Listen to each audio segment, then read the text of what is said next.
Hello children, welcome back to my YouTube channel Biological Science by Vibha Sujan. आज हम बात करेंगे respiration in plants and respiration in animals. हम बात करते हैं सबसे पहले respiration in plants. As you know there is no organ for the respiration in the plant body. Plants की बॉडी में ऐसा कोई ऑर्गन नहीं होता है जिसके थ्रू वो रेस्पिरेशन कर सके। तो प्लांट में रेस्पिरेशन कैसे होता है? सबसे पहले हम बात करते हैं root, then stem and then leaves. जो हमारी रूट्स होते हैं उनकी जो आउटर सरफेस है उसके थ्रू रेस्पिरेशन होता है। And the stems they are having small tiny pores जिन्हें हम लेंटिसल्स कहते हैं, ये रेस्पिरेशन करते हैं stem. And leaves are doing respiration with the help of stomata. एंड बहुत सारे बच्चे ये समझते हैं कि प्लांट्स में रेस्पिरेशन नहीं होता, तो ये मिसकंसेप्शन है। प्लांट्स में रेस्पिरेशन होता है और ऑल द टाइम होता है, 24 आवर्स होता है। जैसे आप रेस्पिरेशन करते हैं 24 घंटे, वैसे ही प्लांट्स भी करते हैं। During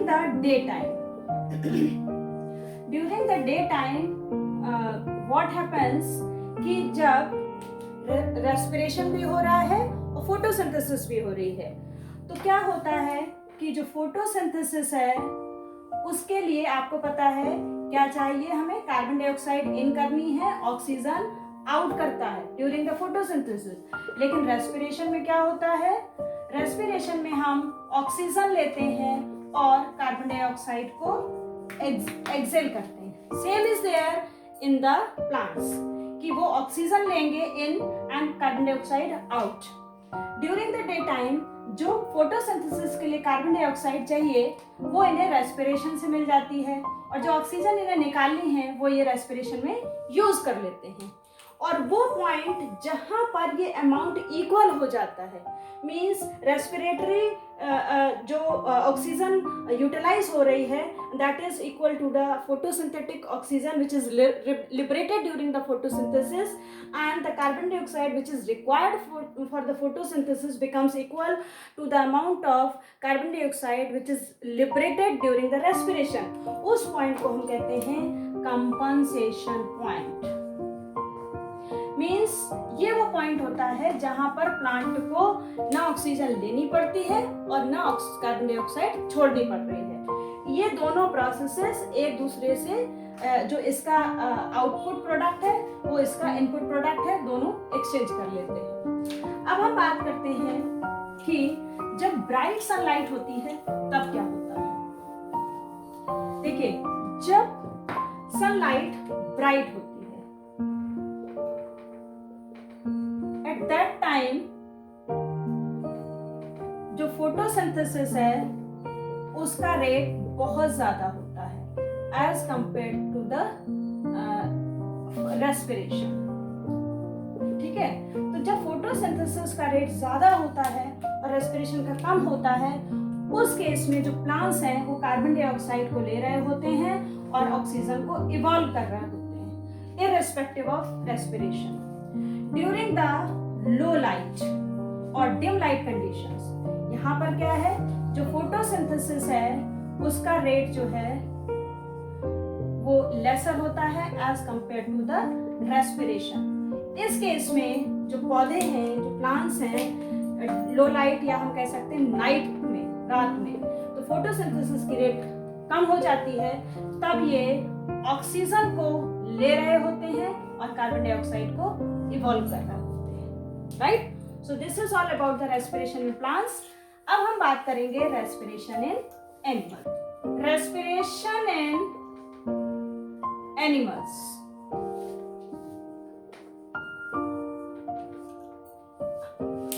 respiration in animals means अब हम बात कर रहे हैं कि जो ऑर्गेनिजम्स हैं, लिविंग एनिमल्स जो हैं वो कैसे रेस्पिरेशन करते हैं। आपको पता है कि जो living organism means living animals जो होते हैं उनके पास रेस्पिरेटरी सिस्टम है, ऑर्गन्स होते हैं जिनसे कि वो रेस्पायर करते हैं।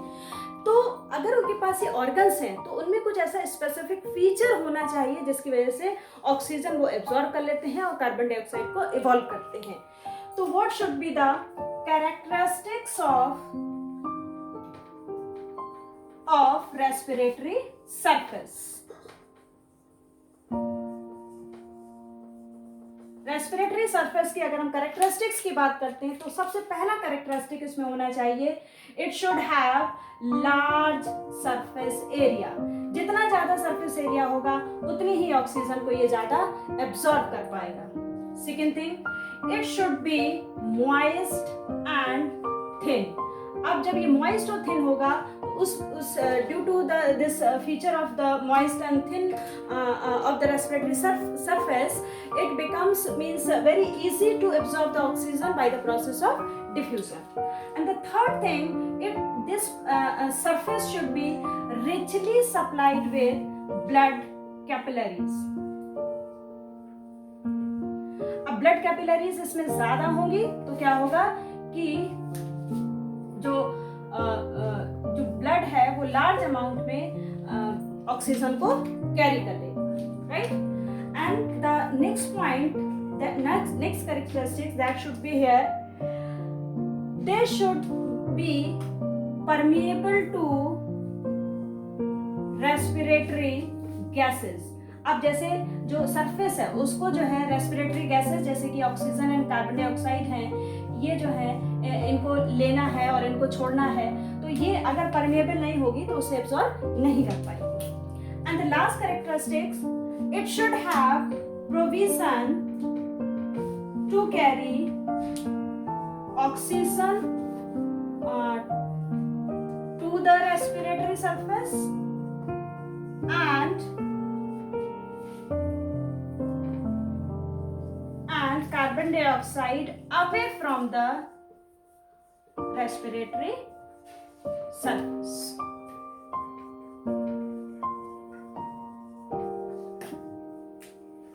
Right? So these are the features of the respiratory surfaces so that the animals can absorb oxygen and they can give off carbon dioxide very easily.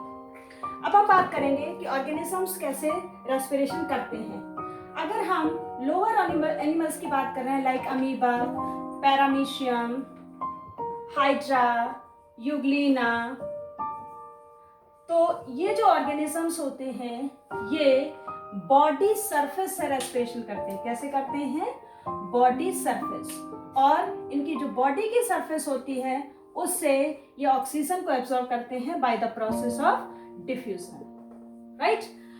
अब अगर हम देखें कि नेक्स्ट ऑर्गेनिज्म जैसे अर्थवर्म, अर्थवर्म आपको मालूम है ये सॉइल में अंदर बरोज में रहता है, तो इसमें जो रेस्पिरेशन होता है ये इसकी बॉडी सरफेस से होता है, राइट, जिसको हम क्यूटेनियस रेस्पिरेशन कहते हैं। इस प्रोसेस को हम क्या कहते हैं? Cutaneous respiration. एंड फ्रॉग, आपको मालूम है कि फ्रॉग में दो रेस्पिरेशन होते हैं, लंग से भी होता है और स्किन से भी होता है। इसमें एक और रेस्पिरेशन होता है जिसको हम कहते हैं body surface, sorry body surface तो ये स्किन हो गया, दैट इज गिल्स, राइट। जब ये फ्रॉग अडल्ट होता है और ये बाहर है, लैंड के ऊपर है, तब ये लंग से रेस्पिरेशन करता है। और जब ये हाइबरनेशन में जाता है तब ये अपनी स्किन से रेस्पायर करता है। और इसका जो लार्वा है जिसे हम टैडपोल कहते हैं वो अपने गिल्स से रेस्पायर करता है। इसके बाद जो नेक्स्ट टाइप ऑफ ऑर्गेनिजम्स हैं they are the insects. Insects जैसे हम बात करें ग्रासहोपर है, कॉकरोच है ना, सॉरी मॉस्किटो है, ये कैसे रेस्पायर करते हैं? इनकी बॉडी में एयर ट्यूब्स होती हैं जिसको हम ट्रैकिया कहते हैं। इन ट्रैकिया के थ्रू इनमें रेस्पिरेशन होता है, राइट। और जो एक्वेटिक एनिमल्स हैं, मींस जो एनिमल्स पानी में रहते हैं, वाटर लिविंग हैं, उनमें रेस्पिरेशन कैसे होता है? उनमें जो रेस्पिरेशन होता है वो गिल्स के थ्रू होता है, right? And as you know, one of the aquatic animal like fish, it is also respiring with the help of the gills. So this is all for today.